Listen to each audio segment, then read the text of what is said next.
Halo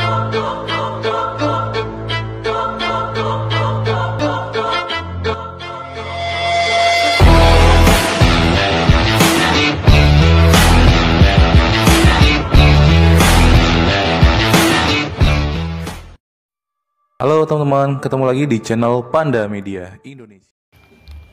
History of Samurai. Samurai adalah golongan kesatria atau elit militer pada zaman feodalisme di Jepang. Golongan ini muncul sebagai prajurit provinsi sebelum pada akhirnya dia naik ke tumpuk kekuasaan pada abad ke-12.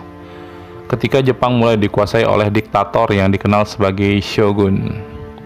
Nah, selama Jepang diperintah oleh keshogunan pada abad 12 sampai ke abad 19, samurai itu menjadi kekuatan militer bagi shogun dan daimyo. Daimyo itu istilah dari pimpinan daerah pada saat itu.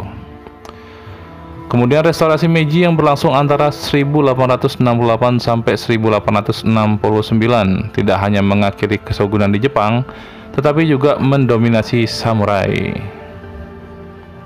Maksudnya dominasi dari samurai ya. Next, sejarah dan awal dari samurai. Apabila diterjemahkan, kata samurai itu berarti mereka yang melayani atau pengikut. Nah, di Jepang, samurai itu awalnya dikenal sebagai bushi atau prajurit pada awalnya. Istilah samurai sendiri itu baru digunakan pada awal abad ke-10 ya, untuk menunjukkan kedudukan yang lebih tinggi dari bushi atau prajurit biasa. Jadi awalnya prajurit di Jepang itu namanya bushi, kemudian berubah jadi samurai, dan pada abad ke-10 tuh samurai itu kelasnya jadi naik ya. Samurai itu berarti kedudukannya lebih tinggi daripada bushi atau prajurit biasa. Nah, pada zaman Heian di tahun 794 sampai 1185, samurai itu adalah pendukung bersenjata dari pemilik tanah yang dulunya bekerja di istana kekaisaran. Nah, pada pertengahan abad ke-12, kekuatan politik di Jepang itu secara bertahap bergeser dari kaisar ke bangsawan di Kyoto ke kepala klan di perkebunan. Ada perubahan ini ya, pergeseran politik lah kurang lebihnya. Nah, pada perang Genpei yang berlangsung di antara tahun 1180 sampai 1885 menjadi pertempuran antara dua klan besar, Taira dan Minamoto, dalam perebutan kendali atas Jepang. Nah, perang berakhir ketika salah satu pahlawan samurai yang paling terkenal dalam sejarah Jepang, yaitu Minamoto Yoshitsune, membawa klannya menuju kemenangan atas Taira. Setelah itu, saudara tiri Minamoto Yoshitsune yang bernama Minamoto Yoritomo itu menobatkan dirinya sebagai shogun dan mendirikan pemerintahan di Kamakura. Nah, peristiwa ini menandai dimulainya keshogunan Kamakura di Jepang, sekaligus masa dari kebangkitannya samurai. Nah, sebab status samurai itu menjadi sangat istimewa ya, dan otoritas Yoritomo itu sangat bergantung pada kekuatan mereka. Jadi samurai ini lama-kelamaan menjadi status yang tinggi gitu di kalangan kesatria pada saat itu. Nah, selain itu tidak ada yang bisa menyebut dirinya sebagai samurai tanpa izin Yoritomo. Jadi kalau ada yang ingin menjadi samurai itu harus memiliki izin dari Yoritomo. Nah, next kedua adalah kode etik samurai. Ketika Buddhisme Zen dari Cina masuk ke Jepang, samurai itu tertarik dengan ajaran ini. Nah, ritualnya yang keras dan sederhana serta keyakinan bahwa keselamatan akan datang dari dalam memberikan latar belakang filosofis yang ideal untuk kode etik samurai itu sendiri. Para samurai yang mengikuti kode tidak tertulis yang kemudian diformalkan sebagai bushido atau jalan pejuang. Nah, makanya samurai itu dia memiliki sebuah pegangan yang bernama bushido, dan nilai-nilai dari bushido itu memang sangat baik ya menurutku ya. Kalian bisa baca di YouTube atau di Google ya untuk keterangan dari bushido itu sendiri. Nah, kode etik yang dikembangkan sejak abad ke-16 ini mengharuskan seorang samurai mempraktikkan kepatuhan, keterampilan, disiplin diri, pengorbanan diri, keberanian, dan kehormatan. Jadi sifat-sifat kesatria itu dituangkan dalam ilmu bushido ini ya. Nah, meskipun Bushido itu bervariasi di bawah pengaruh pemikiran Buddha dan Konfusianisme, semangat pejuangnya tetap termasuk penekanan pada keterampilan militer dan keberanian dalam menghadapi musuh.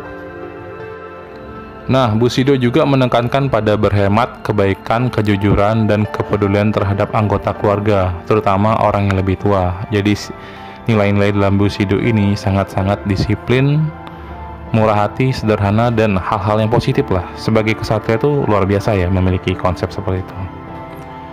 Next, yang part selanjutnya adalah senjata dari samurai ini sendiri.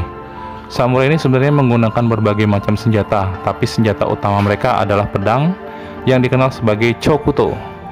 Nah, chokuto ini adalah pedang lurus yang ramping dan lebih kecil yang digunakan oleh kesatria abad pertengahan.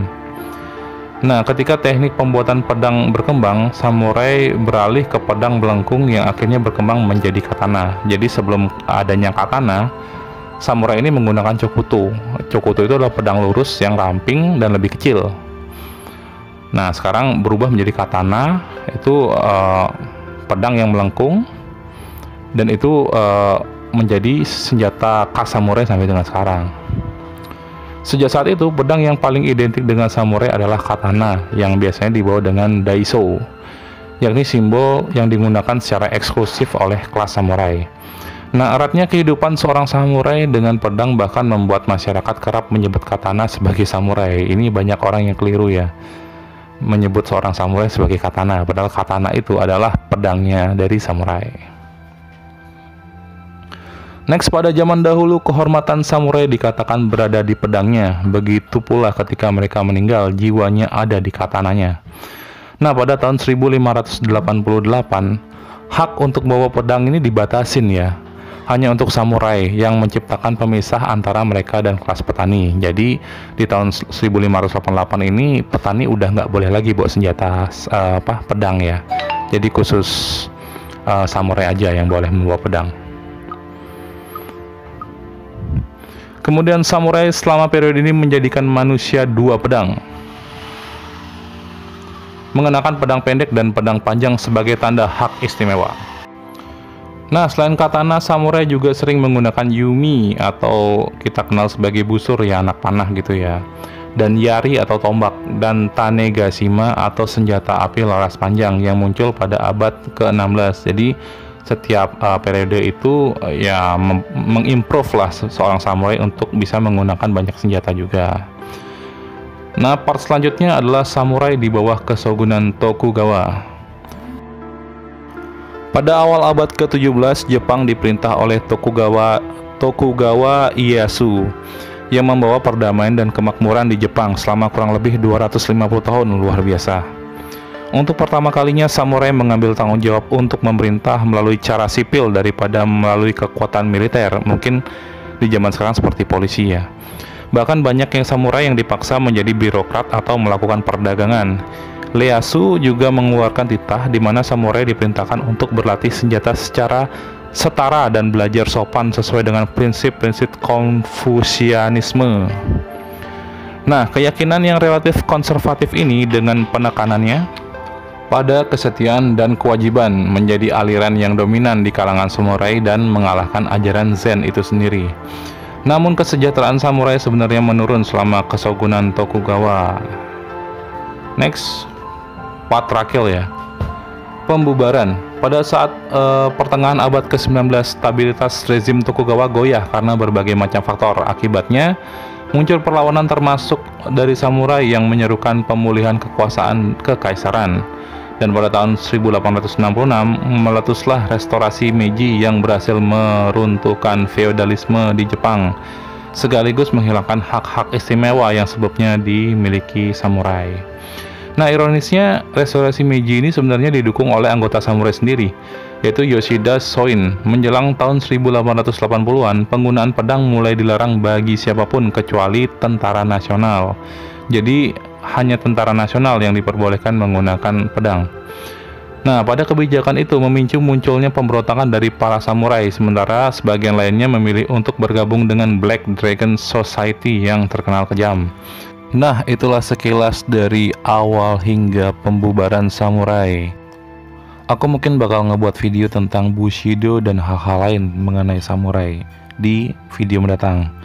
Dan thank you buat kalian yang udah nonton dari awal sampai akhir. Saya terima kasih banyak. Saya pamit undur diri. Thank you and bye-bye.